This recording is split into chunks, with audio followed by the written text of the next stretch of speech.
Bismillahirrahmanirrahim. Assalamu alaikum. I welcome you to the 24th lecture of the course Management Organizational Policies and Practices. Before we start with 24th lecture, I'll give you a recap of my last lecture, which was upon the ethical behavior, the fairness perceptions in the organization, how they are formed, what are the consequences of the fairness perceptions, what are the different determinants of the ethical behavior, and what are the different outcomes of these fairness perceptions and ethical behavior. So we had a discussion on what is meant by ethical behavior at work. We discussed the important factors that shape ethical behavior at work, and we discussed a combination of those factors, such as the individual factors, the organizational factors that influence the ethical behavior, the supervisory role, the boss role in determining the ethical behavior, and we also discussed the role of the co-workers in determining the ethical behavior at work. We had a discussion also on the organizational culture, how it determines the ethical behavior of work, and how the boss influences the organizational culture, or how the top management influences the organizational culture, and how that determines the ethical behavior at work. Then we also had a discussion, and we also described at least 4 specific ways in which management can influence ethical behavior at work. We discussed a number of ways in which the managerial influence occurs, and we also discussed a quiz from the Wall Street Journal that discussed the implications of all the different factors that determine or that lead to ethical compromises. And then we also had discussed that what is misconduct when the employees they do not follow the code of conduct of the company, or they behave unethically, or they fall under the misconduct, how they need to be disciplined, what are the different policies, initiatives that should be taken to discipline the employees who are entering into the misconduct. We also saw that that the organization, it needs to have a clear-cut policy on how it has to discipline the employees who are entering into the misconduct, and how those employees they can be disciplined by incurring the minor and major penalties, and how these penalties they need to be aligned with the severity of the misconduct that has occurred. If the misconduct is very severe, then the huge penalties need to be imposed, and so on. And we also discussed that if the individual is entering into a misconduct, and how the system of penalties should be progressive. It should start off with an oral reminder giving to the subordinate, and it should increase in the severity. Right. Then we also had a discussion on the different justice perceptions, and how these different justice perceptions are related to the employee outcomes, and different justice perceptions are related to the different employee outcomes. We discussed that why is it important to create, and why is it important to treat the employees fairly. And I gave you an example of a figure that was stating that how the different perceptions in the hotel industry, the research that was conducted in a hotel industry, I showed you the results of that research that was conducted in that hotel industry, and it showed that how the different justice perceptions are leading to the different distinct outcomes.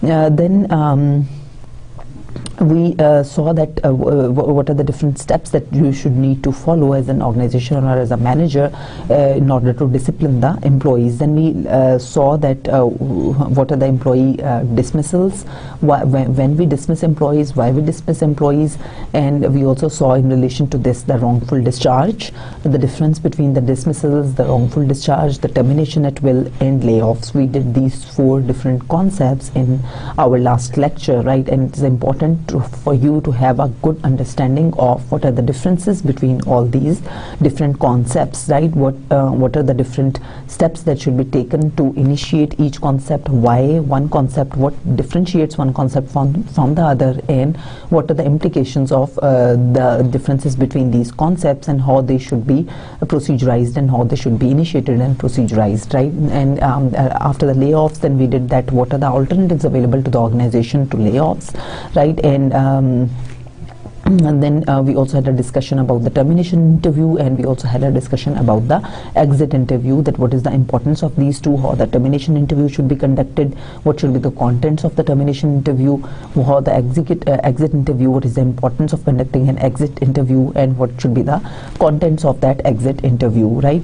And in relation to the fairness, we also discussed the importance of using the fair and ethical policies by the organization right from the beginning till the end. In all its employment practices, the organization needs to use the fair and ethical practices because they are the signals that the employees or the potential employees are receiving about the organization in terms of the fairness that the degree of the fairness that the organization has, right?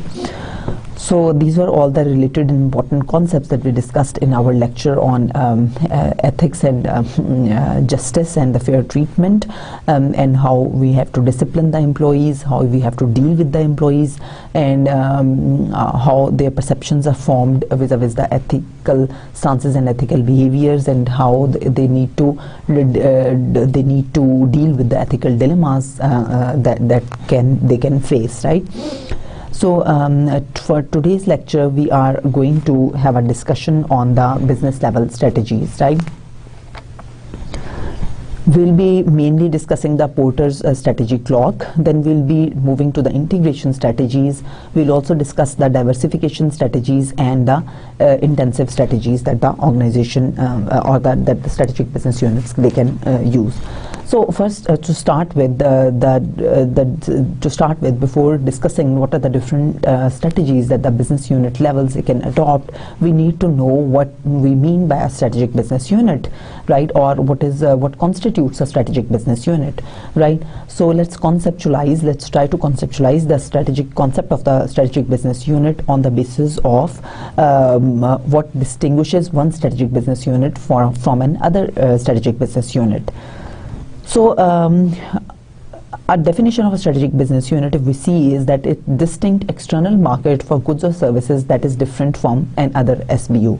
So in one SBU or strategic business unit, you classify it, the two SBUs, on the basis of the external markets of goods or services that those SBUs have.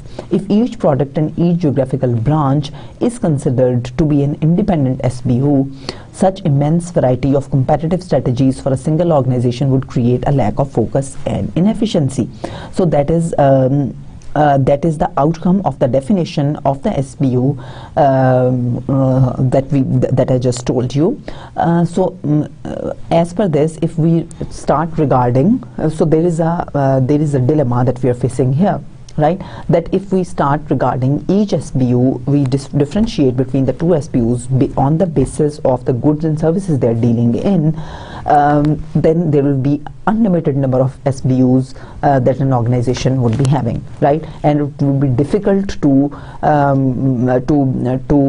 pursue and to build and to pursue the overall corporate strategy of the organization, and it will be difficult for all these organizations, for all these SBUs to be aligned with the overall organizational strategy, and it will be difficult to consolidate their business initiatives, because then they would be dealing with a lot number of goods and services, and to classify them on the basis of the goods and services they are dealing in would be it might make the total number of SBUs innumerable in the organization and unmanageable in the organization.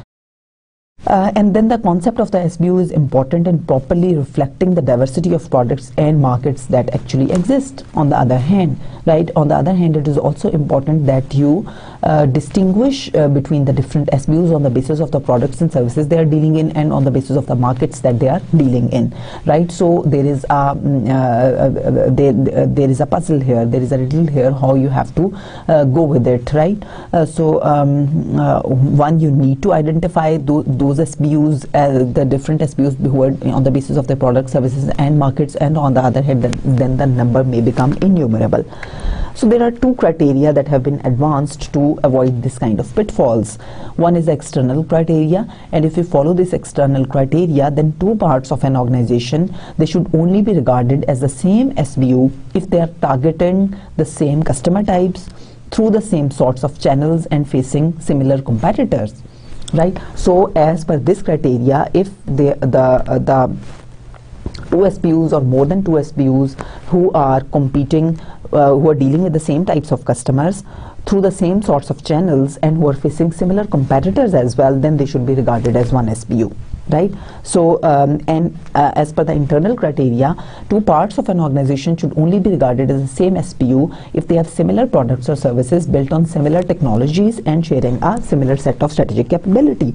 Right? So, again, two or more SBUs, they should be regarded as a single SBU if they are dealing on the basis of if these SBUs, they are employing the similar technologies and they also have the similar type of strategic capabilities. Right, so they should also be treated as one SBU. Right, so we have an external and the internal criteria. It's a combination of which shows that if there are two SBUs who are dealing with the organization, there are two or more SBUs. If they have the similar kinds of products or services, they are dealing with similar kinds of, they are dealing with similar customers. They have the similar competitors, right, and they use the similar technologies to form their products or services, and they also have their strategic capabilities are also similar, then they should be regarded as one SBU, right? So we have the example of Kodak here. Kodak has basically two types of SBUs if we divide it into according to its customer base, according to its competitors, nature of the competitors, according to its the products, the kind of technology it is employing, and according to the strategic capability. If we, on the basis of these external and internal criteria, if we distinguish between the different SBUs of Kodak, we'll classify them as the film-based strategic business units and the digital products-based strategic business units. The film-based units, they use that traditional technology, and the digital products, they use this digital technology. So they both are using the similar technology, the different technologies, and all the SBUs who are using the digital products, who are catering to that market, who are catering to customers who are dealing with that, who want the digital products. They also have the similar competitors who are in the digital products, digital cameras and the digital products. They also have the similar competitors compared to the film-based products that have been offered by the other SBUs of the Kodak, and they have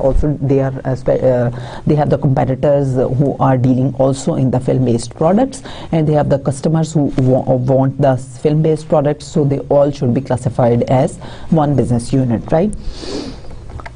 Then the basis of competitive advantage, the strategic clock, how the different organizations, they have a certain strategy. Different SBUs, they have different strategies on how they have to compete, right, and how they have to stand in the market, how they have to approach their customers, and how they have to make their position, how they have to stay competitive in the industry, how they have to gain their market share in the industry, which markets they have to target, what processes they have to use, which policies which they have to use, which strategy. Overall, we can say that the strategic business units, they also develop their own strategies. At the strategic business unit level, there is a strategy, and that strategy dictates on how the organization or how the strategic business unit has to do its business, right?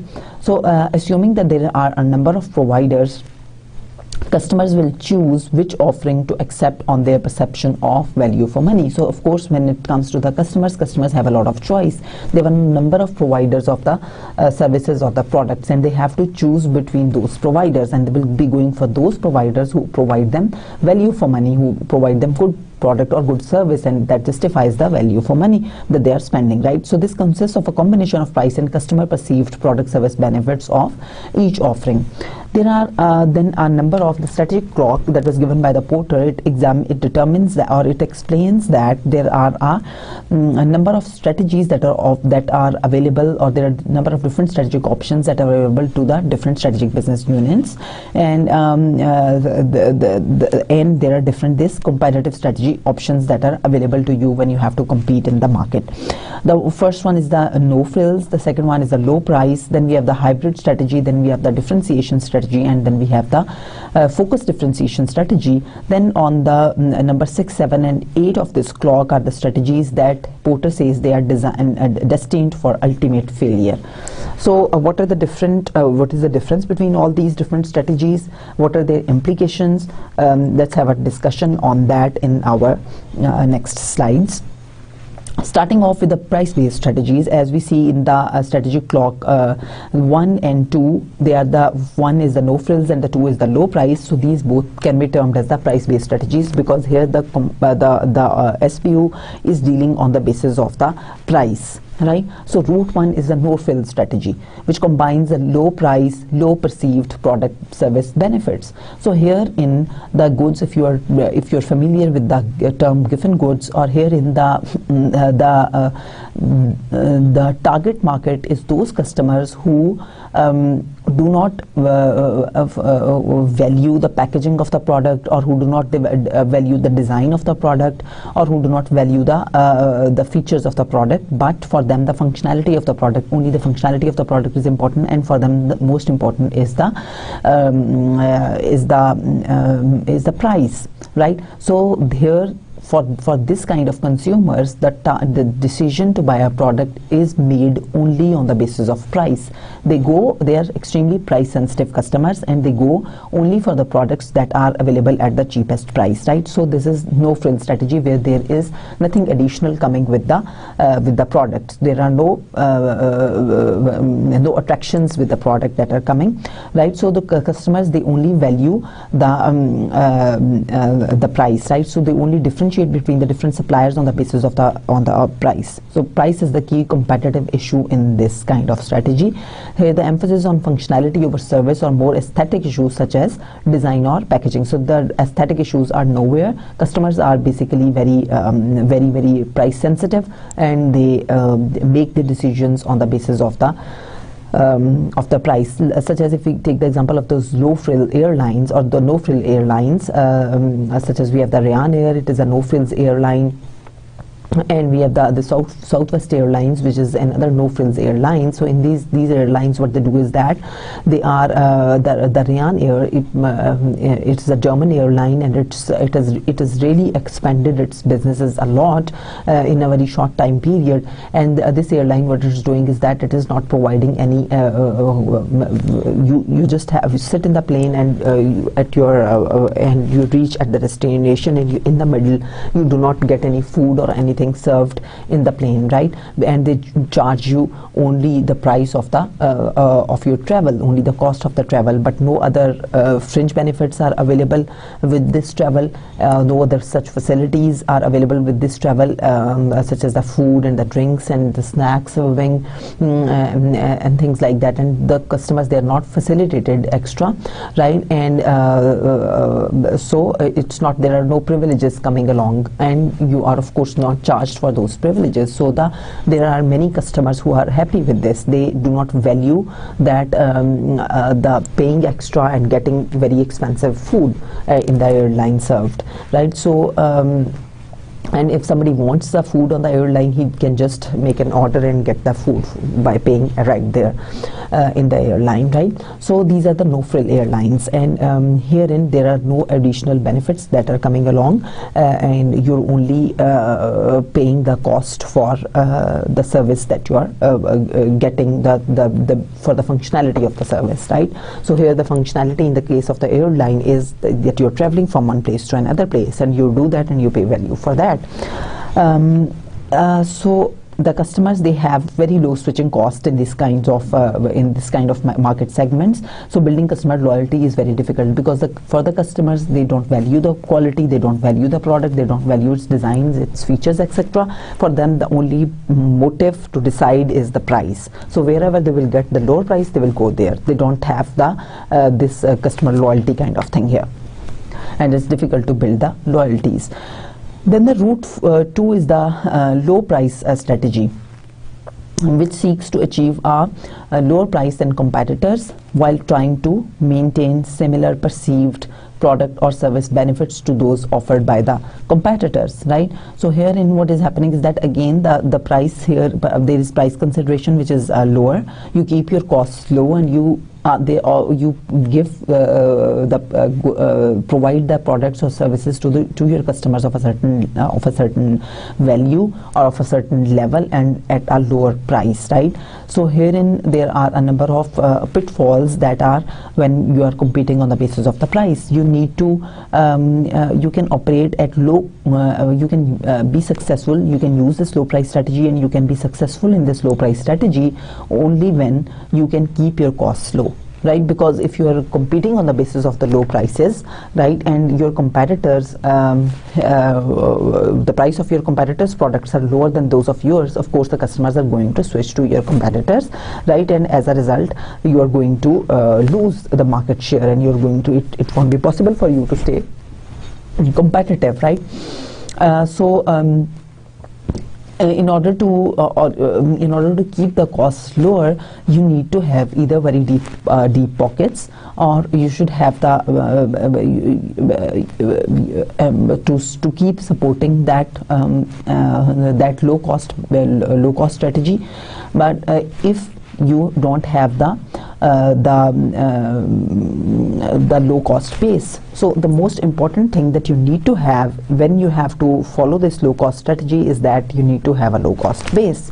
So low cost base means that in whole the process of starting from the inbound logistics till the final service and delivery of the final product to the customers, whole the process that should be low cost. That should be low cost base. So whole the process, whole the mechanism, that should be supportive of the low cost base. It's not that only one area or in one thing you are at low cost, and other areas and other things your costs are higher. Then you will be the overall costs, they won't be as low as maybe they are of your competitors, and then you won't be able to compete on the basis of low cost. So you need to have a low cost base to compete on the basis of this strategy, right? And when you're competing on the basis of low cost base, then there are certain pitfalls that are attached to it. One, you don't have the then ability to reinvest, because you are competing on the basis of low cost, your profit margins are lower, right? And as a result, you don't have the ability to reinvest in the product, to make the reinvestments. You have maybe having very little to make to reinvest, right? So in the long run, of course, the strategy, it cannot be followed without low cost base. So if you have a low cost base, only then you can keep going, and you can keep taking out some money and reinvesting it, because then you have the low cost base and you have a certain price, and then you can have a margin. Then the other one is the differentiation strategy, which is the route 4, which seeks to provide products or services benefits such as different from those of competitors, and that are widely valued by buyers, right? So here, unlike the previous strategies, which were the price-based strategies, here in the companies that try to compete basing on the differentiating their products from those of the customers, right? So here in how do they differentiate their products in the eyes of the customers? By including or by adding or by producing such features in their product which are valued by their customer and which are not available in the products of the competitors, or which are not there in the services of the competitors. So success of this strategy basically depends upon the identification of the strategic customers, right? That who will be the strategic customers if you want to bring a differentiated product to your market. Who will be your strategic customers, whether there are some strategic customers or not, whether there is somebody who wants what differentiated product you have brought into your market or not.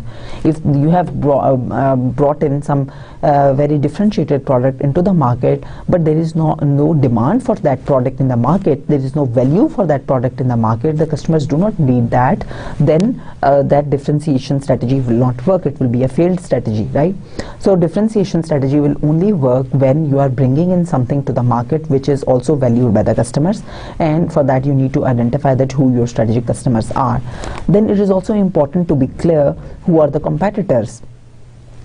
So broad-based market serving masses or narrow market, automobile mass market, automobile industry, wherein you have this generalized, or you have this broad-based differentiation, or you have the niche market, you're serving in the niche market, or where there is the niche differentiation, or the high price based differentiation, or premium price based differentiation, right?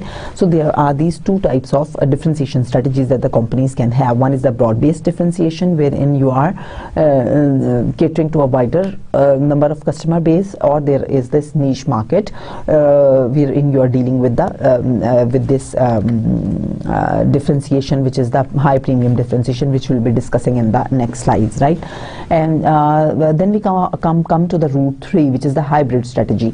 Because hybrid strategy is basically what you're doing here is that it is a combination of the price-based strategy and the differentiation strategy. So here what the competitor, or here what the organization or the strategic business unit is trying to do is that it is competing on the basis of the lower price as well as the slightly better value of its product or service. So quality of the product is improved, and at a lower price you are offering that product. So it is basically a combination of the price-based and the broad-based differentiation strategy, the hybrid strategy, right? So that is why I discussed it at after the differentiation strategy, although it is route 3 in the strategic clock and the differentiation strategy is the route 4 on the strategic clock. But I thought that you should be I should give you a concept of the differentiation strategies, and then we should discuss this hybrid strategy, so that then it is easier for you to understand that the what hybrid strategy does, or what it is. So it simultaneously seeks to achieve differentiation at a lower price than that of the competitors. And success of this strategy basically depends on the ability to deliver enhanced benefits to customers together with low prices, while achieving sufficient margins for reinvestment to maintain and develop the basis of competition. The hybrid strategy could be advantageous in the following circumstances. If much greater volumes can be achieved than competitors, then margins may still be better because of a low cost base, right? And if an organization is clear about the activities on which differentiation can be built, that is potential core competencies, it may then be able to reduce costs on other activities, right? So as I told you earlier, that the organizations, they must be able to know what their core competencies are, right? So if the organizations, they are aware what are their core competencies, then on the basis of that they can enter into this differentiation, they can build on this differentiation, and then they may be able to reduce their costs on other activities, right? And so herein what is happening is that it is a combination of the two types of strategies. Sometimes market what the organizations or the companies, they do is that they use it hybrid strategy as the entry level strategy. Otherwise, why would a company try to follow this kind of strategy, that is, it is offering a better quality good and service, and it is offering that at a lower price? So often the companies, when the market barriers when the entry barriers are higher, then the companies, they use this type of strategy as a way to enter the market and a way to capture the market share in the market. So that is what the Japanese automobile industry did, right? That is what they did. That is how they entered the German market. That is how they entered the US market, and then they slowly and steadily by implementing this hybrid strategy. So the cars that they offered, the automobiles that they exported into those countries, they were basically cheaper than the US local cars, and they were more reliable, and they were better quality. So as a result, they won the very huge amount of market share, and they are giving a very tough time to the US automobile manufacturers themselves, right? And their market share of the Japanese auto manufacturers, that has slightly slowly and they have grabbed more market share than the US manufacturers themselves, right? So this is that was by way of following this hybrid strategy. They offered their product at better quality and at lower price, and that was the entry strategy that they adopted. Then when sometimes the firms, they really enter the market, they capture the market share, they establish the customer loyalties, and then they can also move to the step route 4 on the strategy clock, right? By slightly increasing their price and keep continuing with the differentiation in the eyes of the customers of their products or services. So they also keep offering the differentiated features, but they also increase their price a little, and they enter into that differentiation regime in the strategic clock, right? So they use it, the hybrid strategy, as an entry strategy in the market with established competitors to fill strategic gaps, right? Poorly captured global markets where they are there, then they use this kind of strategy and they enter such markets. The overall cost base is such that low margins, they can be sustained, right? So and those low margins can be sustained. For example, your and you also can reinvest those low margins till the time you have really captured the market, and then a clear follow-through strategy has been considered after entry has been achieved, right? So you cannot go on with this strategy for a long time. When you are really established in the market, as I told you, then you see that what is going to be your follow-through strategy. Then in relation to the differentiation that we discussed, just as we saw that there are two price-based strategies. One is based on the very low prices and without the consideration of the quality of the product, and the other one is based on the also competing on the basis of the price at a certain level of quality of the product. And similarly, the differentiation strategies are also, one is the broad-based differentiation and the other one is the focused differentiation. So broad-based differentiation is you are differentiating your product and you are targeting a broader base of the customers for that product, and the focused differentiation is basically differentiating your target market. Here is a niche group, a niche sector, right? Very elite and very valued or very elite customers, right, who are ready to pay very high price, because this is what is happening here in this focus differentiation. You are offering very differentiated, very high quality features or designs or the products or services that are really valued by the customers, and you are offering them at a premium price, right? So and the customers, but they justify the value for money. They really value those product features for the price that has been asked. But this is only a niche market that is the customer in this kind of cases, such as the Morgan. If you are familiar, they are produced, they are manually manufactured by hand. They are manufactured. These are the cars and in the Germany, and maybe a very few 2-3 cars they are produced in a year, and they are much more costly than the other cars that are offered in the US market and the US industry, and the people have to wait even for years to get their orders, right? So they are basically they're serving the niche markets, and similarly there are other products such as the limousine, etc. They're also serving the niche market, right? Very high quality product features at very high price. So the focus differentiation raises some important issues. When you are following this kind of strategy, it might be difficult for you if it is a part of the organization strategy, because of course it involves a huge amount of resources that the organization, or huge amount of investments on the part of the organization. And then when it is the focus strategy, it also might be, the firm may also need to consider that it might be requiring a very specific type of strategic capabilities that are really specialized to the realization of this strategy. The competencies required might be very specialized in nature, and then you may not be able to deal with the other segments, or you may not be deal with the number of other products when you are having this niche target market as well, right? Because it may not be possible for you to gain economies of scope in such cases, right? And then the market situation may change such that differences between market segments may be rooted customers not for premium price. And then we have the failure strategies, which as we discussed, that they are under the route number 6, 7 and 8, and we see that these are the strategies that do not provide perceived value for money in terms of product features, price, or both, right? So they are not providing you the perceived value of money not in any terms, neither in the product features, not in terms of the price, or both.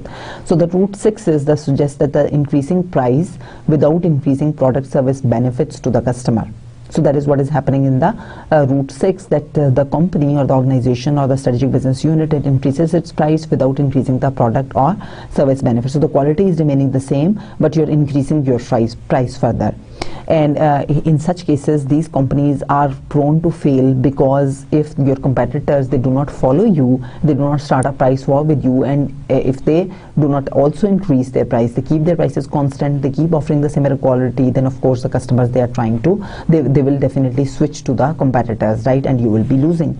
Then the route 7 is involves the reduction in the product service benefits while increasing relative price. So this is the monopoly situations, right, under which what you're doing is that you are reducing the quality of the product and you're also increasing the relative price. So in the monopolistic situations where the monopolies they really are exploitative, so what they normally follow this kind of strategies where they are reducing further the quality of the product and they are increasing simultaneously the price of the product.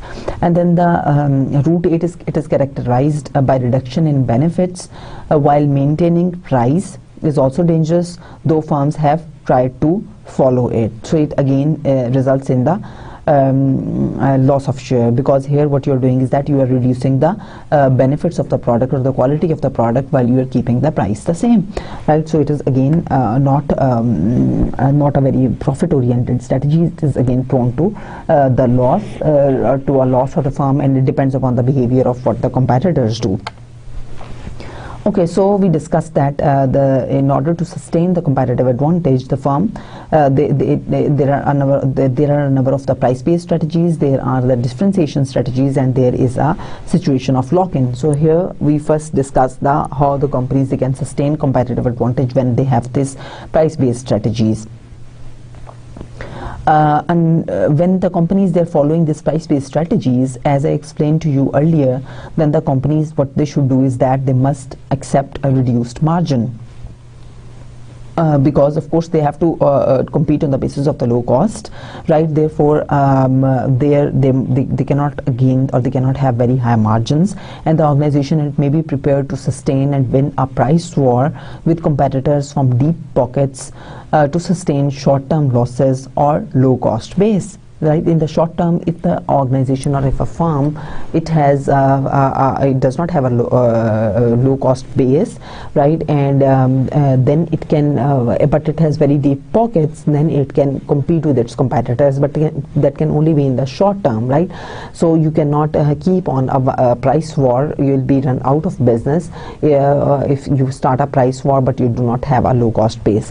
So an organization has cost advantages through organizationally specific capabilities, driving down cost throughout the value chain. So as I explained to you earlier, the organizations who are following this kind of strategy or this kind of route, they must be producing at low cost at all levels, such as the low cost raw materials. They should be efficiency in their processes, they should have access to the low cost labor locations, they should have distribution cost advantages, and they should be low cost by outsourcing, right? So wherever in their value chain, in their value network, if they are expensive somewhere, right, or if they're expensive compared to their competitors, they actively vigilantly need to make the analysis of their value chain with that of their competitors. So they need to see the value network with the whole value network. They need to carefully analyze, right, in which they should see their customers, their competitors, their suppliers, their distributors. So they need to see the value network, and they need to see that wherein they are expensive compared to their competitors, and wherein they can outsource, and wherein outsources can be a cheaper option, and that can reduce to their cost base. So when it comes to low cost base, it has to be at all levels, and then it would be a low cost base. Then the sustaining the differentiation based advantage. There are different conditions to sustain advantage through differentiation, right? And these include the creating the difficulties for imitation, right? When you're differentiating on the basis of a certain product or service, and you can sustain the competitive advantage only if you can sustain that differentiation. But if you cannot sustain that differentiation, then the basis of your competitive advantage, they will also be gone, and you won't be able to sustain that competitive advantage. So for the sustainability of the competitive advantage, as we discussed earlier, there are a number of issues that your strategy you should be able to realize, and you should know that what are your core competencies, and how your strategic capabilities and your core competencies they should be rare, they should not be easily available, right, and they should not be imitable. So if you have certain competencies or you have certain resources on the basis of which you are creating differentiation in the eyes of your customers, but those resources or those competencies that are easily imitable by your competitors, you have a certain technology, you have a certain machinery, right, or you have anything that is giving you competitive advantage over your competitors, but then that is imitable, and your competitor can also start import that machinery and start production on that. So then that is not a sustainable base of competitive advantage, and that will be gone immediately. So in order to sustain the competitive advantage when it comes to differentiation, the challenge for the firm is that its strategic competencies or its core competencies or its strategic capability, it should not be imitable, and it should be rare, it should not be easily available, right, and it should not be perfect mobile, it should have imperfect mobility, such as the brand and the reputation, and it should be a lower cost position. It should have the reinvestment ability to reinvest and to sustain, right. So even in the basis of the differentiation strategies, we see that lower cost position is important, right. So it is not a lower cost is not important only for the firms who are competing on the basis of the low cost, but they are also important for the firms who are competing on the basis of the differentiated products, because customers are overall sensitive to the price. So if they are getting a differentiated product at a price that is lower than that of the competitor, then they will they can switch to that. So that is an important issue here as well. Then the delta model and lock-in, which says that the organizations they achieve this lock-in when they become industry standard. When an organization becomes industry standard, it becomes it enters into this situation of the lock-in. So under lock-in, the size or market dominance in the eyes of the others, that is huge, right? Or the company can also have the first mover advantages, such as we have the example of the Microsoft, which moved very early into the market, and it captured huge market share, right? So it has a huge market dominance, it has a very huge size, and as a result of that, the other firms or the other competitors in the industry, they start considering it as a market standard, right? And it also gained these first mover advantages. As a result of that, even though Microsoft's products, they are not as per the quality or as per the standard, they are not termed as the best products. There are other competitors as well who are giving better output and better products, but still Microsoft is considered the industry standard, right? So it has achieved the position of this lock-in, right, because of its size, its market dominance, and its first mover advantage that it has reaped. Okay, so the competitive strategy in the hyper-competitive conditions, we see that hyper-competitive conditions are those conditions in which the environments are are very turbulent, the changes are very fast changing, and the product life cycles are very shorter, and the business environments are really uncertain, and there is an increased level of competition. So these are the characteristics that show the hyper-competitive environment. In such conditions, in slower-moving environments, on the other hand, when there is not much competition, there is no much increase in competition, the environments are relatively stable. Therein, every company, it has its own market share, and it keeps on moving with that market share. There is not much turbulence in the environment, right? And the state of equilibrium is maintained, right? But in the hyper-competitive environments where there is a lot of competition and there is a lot of turbulence, it might be difficult for a company who has achieved a competitive advantage. It might be difficult for the company to sustain a competitive advantage, because in this kind of environments, there is the technology shifts are very fast and the product life cycles are very fast. So the company who has the competitive advantage, who has a certain strategic capability and who has a core competencies in one area, and as a result of that, it has sustained, it has achieved a competitive advantage. It may not be able to sustain that competitive advantage because that core competency, it might become obsolete, and that the product in which it has a speciality, it might become obsolete because the product life cycles are shorter, and new technology and innovations, they are very fast in this kind of environment, and as a result, it might be a challenge for the companies to sustain their competitive advantage. There are a number of integration strategies such as the forward, backward and horizontal integration. Let's discuss them, what they are and what are their implications. Forward integration is when you are trying to gain the ownership or increase control over your distributors or retailers. Why do you want to do that? Because there are certain guidelines when you enter into this forward integration. One, there is a possibility that your current distributors, they're very expensive, they are unreliable, or they are incapable of meeting the firm's needs. Second possibility is that there is availability of quality distributors is limited. And then when the firms, they compete in an industry that is expected to grow markedly, and it finds that, or it feels that it has huge prospects, that if it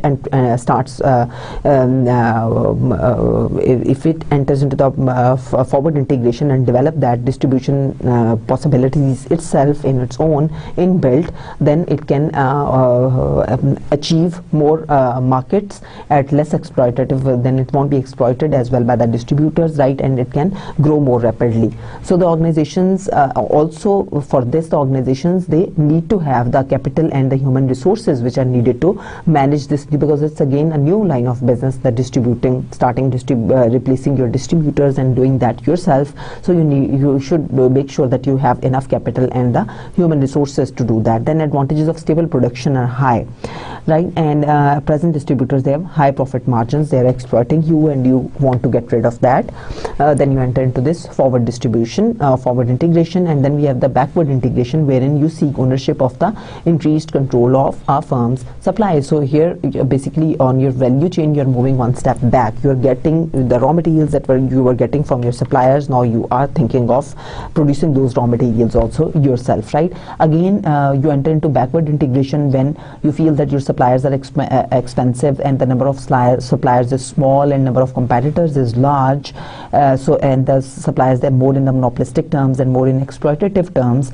And then when there is high growth in the industry sector, and you feel that if you enter into that strategy, you go into backward integration, and then you can really increase your profit margins, and you have huge margins to produce in there. So the capital and human resources, again, you have to manage this new business, and there are advantages of stable prices, they are important, and your present suppliers, they have high profit margins. So you have similar kinds of reasons to enter into forward and backward integrations. Then we have the horizontal integration, which is the seeking ownership or increased control over competitors, right? So herein what happens is that when you enter into horizontal integration, when you see that you can have a huge amount of benefits by gaining the monopolistic characteristics, right? And when you also know that there are increased economies of scale you can reap by way of the horizontal integration, and that can give you a major competitive advantages. There are a number of intensive strategies that the firms use, such as the market development, the product development, the market penetration, and we also have the consolidation strategies here. So why are these strategies termed as intensive?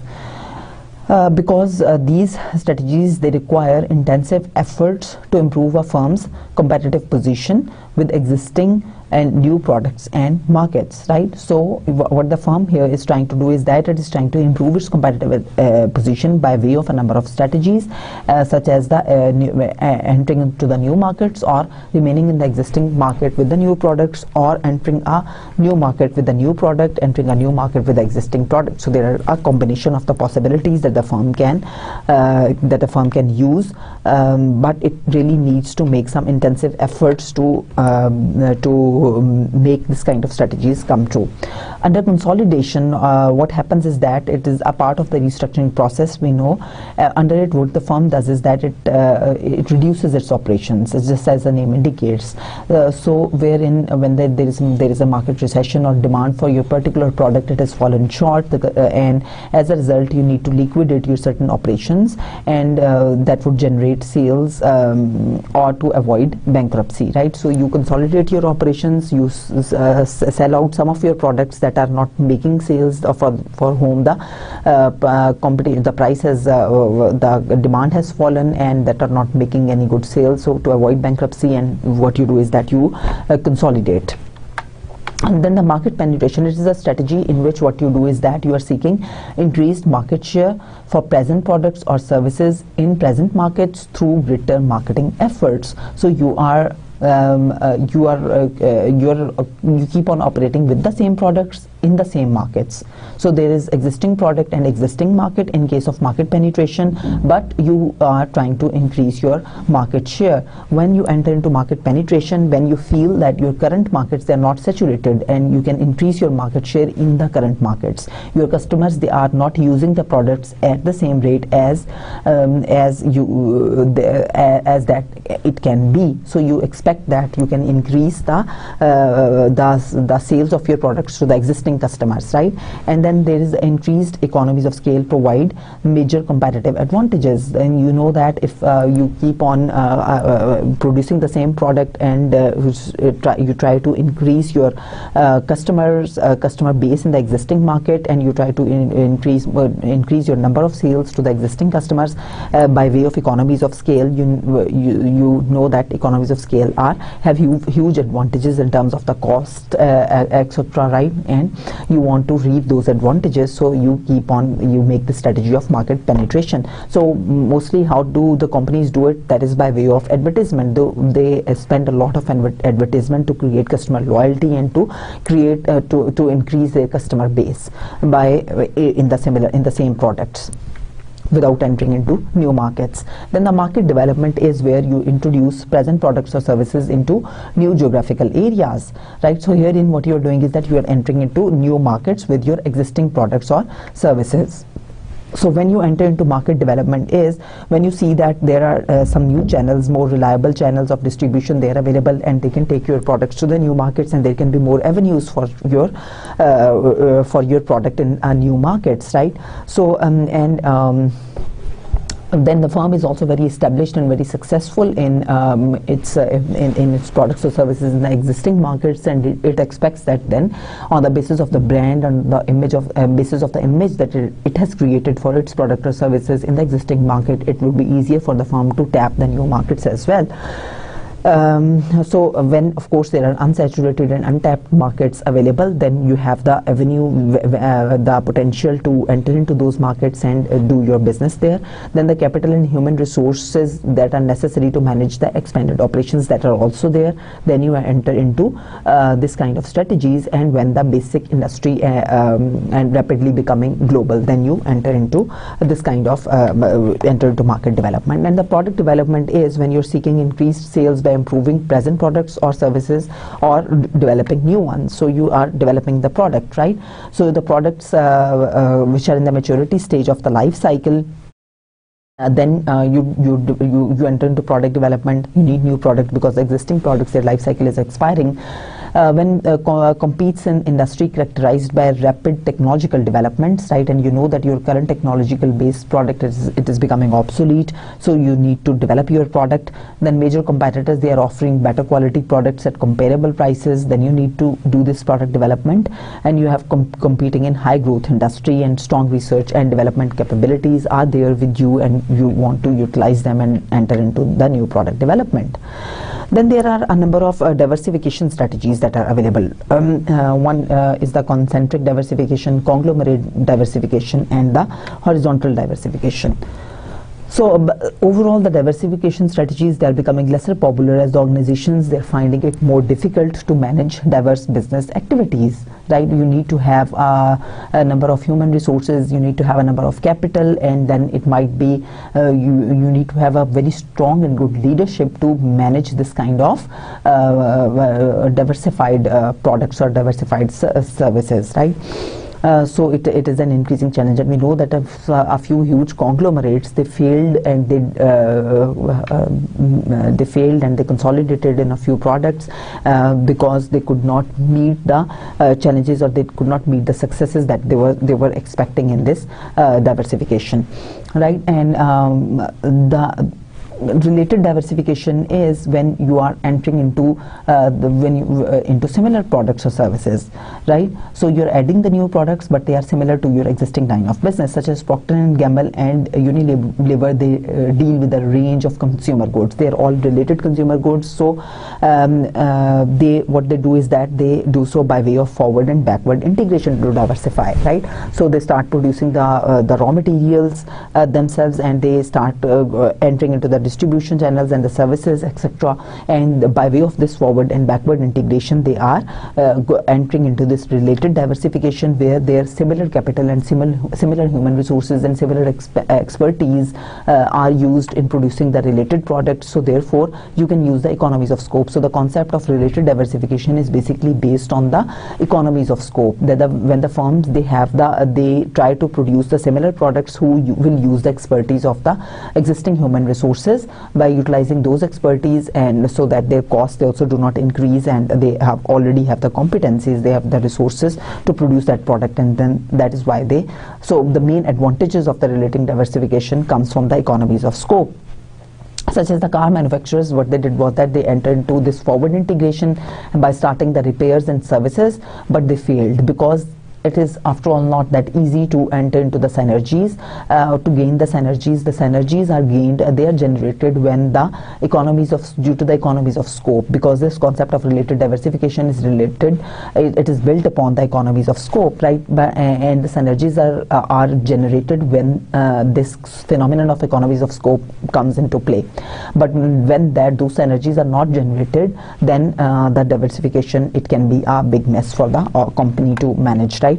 And there is no guarantee of enhanced performance when it comes to the related diversification. Their good relationship with distributors and retailers, they sometimes might be more beneficial, and they might be more handy, and they might be more manageable for the companies sometimes. So you cannot guarantee that you will increase your profits and your market share when you are entering into related diversifications, although there are a number of other motives for the firms to enter into related diversification as well, such as they want to reduce their they want to share their risk, and they want to reduce like putting all the eggs in one basket.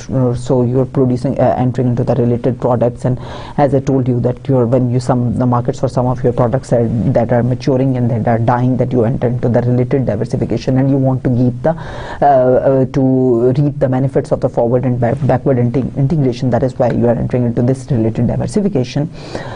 So there are certain guidelines for the related diversification, such as when a firm competes in new or slow growth industry, adding new or related products, it increases the sales of the current products, and new and related products that are offered at competitive price, and the current products are in decline stage of the product life cycle, and there is a strong management team. Then we have the unrelated diversification, where you are adding new and unrelated products or services. So when you firms enter into this conglomerate diversification, that is when the sales are declining and the profits are declining, capital and managerial talent to compete successfully in a new industry that is there, and then the existing markets for the present products, they are saturated, right? So they are the conditions for when firms enter into this conglomerate diversification, right? But as we discussed earlier, that the conglomerate diversification, it is difficult for the firms to manage, and they really need to have this strong team management and the leadership management skills, and they need to have the resources in the diversified areas, because here the economies of scope, they are limited. The synergies are not, because in the related diversification, the synergies are created through the related diversification. So our research indicates that moderately related diversification, that leads to the highest performance, and when the diversification is highly unrelated, then the relationship to the performance declines, right? And why? Because as I told you, that the entire phenomenon of this diversification is based on the economies of scale and the synergies that are generated through the economies of scope. So with this we come to an end of today's lecture, wherein we discussed the different strategies that are available to the strategic business units when it comes to the competition with their competitors in the market, and how they can generate the competitive advantage basing on the different strategies in the market, and how they can sustain those competitive advantages, right? And what are the different challenges to sustaining those competitive advantages that the firms can have, right? And then we also had a discussion on the different diversification strategies, and on different intensive strategies that the firms they can have, and how and why they choose between those different strategies. So see you again. I hope you enjoyed this lecture. Thank you very much. Allah Hafiz.